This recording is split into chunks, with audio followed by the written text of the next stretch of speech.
પ્રભુ ઈસુના ગૌરવી નામમાં આજની પ્રેમી સલામ. જય મસીહ. Praise the lord. હાલેલુયા.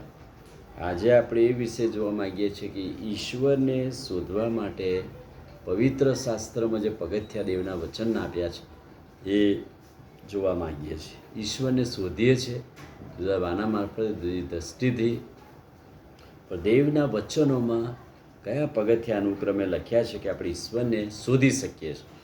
અને ઈશ્વરને શોધવા માટેના દેવના વચનો એ આ પ્રમાણે છે. પહેલું વચન છે માથીની સુવાર્તા 6 અધ્યાય અને 33મું વચન.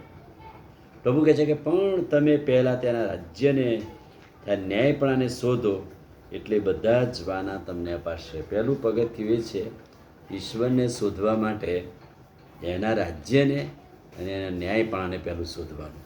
તો પ્રભુ એના રાજ્યમાં રાજા તરીકે, ન્યાયપણા તરીકે, ન્યાયાધીશ તરીકે આપણને પ્રાપ્ત થાય છે. ઈશ્વરને શોધવા કે પામવા માટે પહેલું પગથિયું એનું એ છે કે આપણે તેના રાજ્યને અને ન્યાયપણાને શોધીએ. બીજું પગથિયું માથેની સુવાર્તા 7મો અધ્યાય અને 7મું વચન. ત્યાં કહે છે કે માગો, દરરોજ માગો તો પ્રભુ તમને આપશે, શોધો તો તમને દરરોજ જળશે, અને ખટખટાવો તો તમારા માટે ઉગાડવામાં આવશે. એટલે કે ઈશ્વરને પામવા, ઈશ્વરને શોધવા માટે દરરોજ ઈશ્વર તરફ દ્રષ્ટિ કરીને માંગણી કરવાની, ઈશ્વર તરફ દ્રષ્ટિ કરીને એ દરવાજો ખટખટાવવાનો, અને કહે છે કે ઈશ્વરને શોધવાથી જે દ્વાર મળે છે એ અદ્ભુત છે. હેબ્રીઓનો પત્ર 11મો અધ્યાય અને 6મું વચન. હેબ્રો 11:6.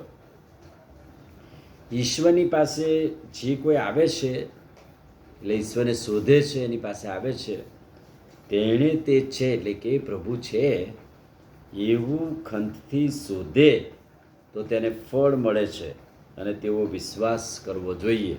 એટલે કે જેઓ દેવની પાસે આવે છે એમણે ઈશ્વર છે એને ખંતથી શોધવાનો, અને તે ફળ આપે છે એવો વિશ્વાસ કરવાનો છે. એવું એક પગથિયું છે ઈશ્વરને શોધવા માટે. જેઓ ખંતથી તેને શોધે છે તેને ફળ પ્રાપ્ત થાય છે. યાકૂબનો પત્ર તેનો 4થો અધ્યાય અને 8મું વચન.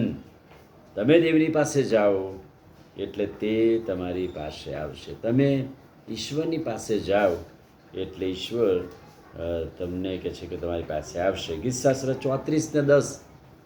જેઓ ઈશ્વરને શોધે છે તેઓને કોઈ પણ સારા વાનાની ખોટ પડતી નથી. એટલે જેઓ પ્રભુને દરરોજ શોધે છે તેઓને પ્રભુ શ્રેષ્ઠ સારા વાના પૂરા પાડે છે. અને ગીતશાસ્ત્ર 37ના પ્રથમ 4-5 વચનોમાં શું લખ્યું છે? યહોવા પર ભરોસો રાખ, ઈશ્વર પર ભરોસો રાખ, અને તે તને ફળીભૂત કરશે. તે તારા હૃદયની તમામ ઈચ્છાઓ પરિપૂર્ણ કરશે. પ્રભુ આપણી હૃદયની ઈચ્છાઓ પરિપૂર્ણ કરવા માટે ઈશ્વર પર ભરોસો રાખવાની જરૂર છે. અને એટલે ઈશ્વરને શોધવા માટે અસંખ્ય દેવના વચનો છે કે આપણે કેવી રીતે પ્રભુને શોધી શકીએ. ચોક્કસ મુશ્કેલ પરિસ્થિતિઓમાં ખંતથી, હૃદયથી શોધી શકીએ છીએ, પણ ઈશ્વરને પામવા માટેના પગથિયા દેવના વચનો આપણને આપવામાં આવેલા છે. આમીન. પ્રાર્થના કરીએ. પ્રભુ, આજે તમારા અદ્ભુત પવિત્ર વચનને માટે આભાર. વચનના પ્રકાશમાં અમને દોરો, અમને તમારું સામર્થ્ય આપો, કૃપા આપો. આજનો દિવસ આશીર્વાદિત કરો. પ્રભુ ઈસુના નામમાં માંગીએ છીએ, સાંભળો અને માન્ય કરો. આમીન. God bless you.